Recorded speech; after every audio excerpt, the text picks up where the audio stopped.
Ako po si Rodel Ibay, taga Santa Lucia. Ang edad ko ay 57 years old.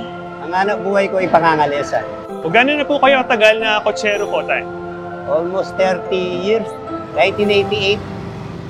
Itong kabayong to, ang kulay niya, kastanyo. Pero ang tawag ko sa kanya, Bisaya, dahil galing siya ng Masbate, bigay ni Mayor. Gano'n na po siya katagal sa inyo, tay? Almost, magti 3 months.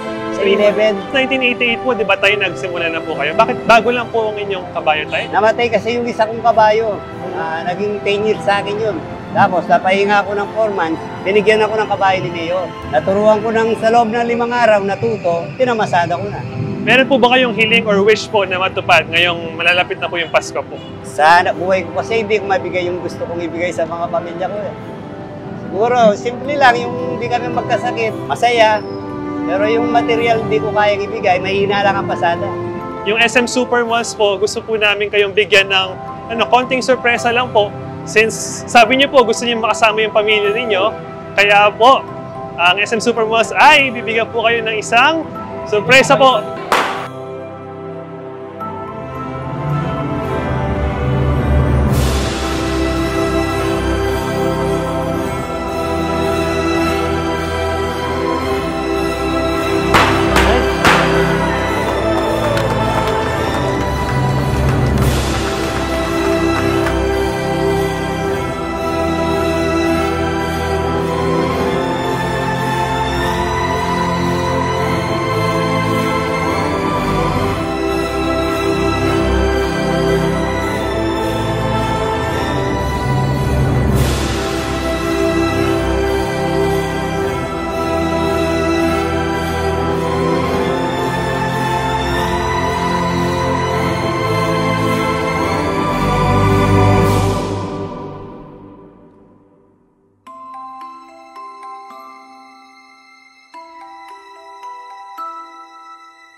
Maraming salamat, SM Supermall, at maligayang Pasko sa inyo lahat.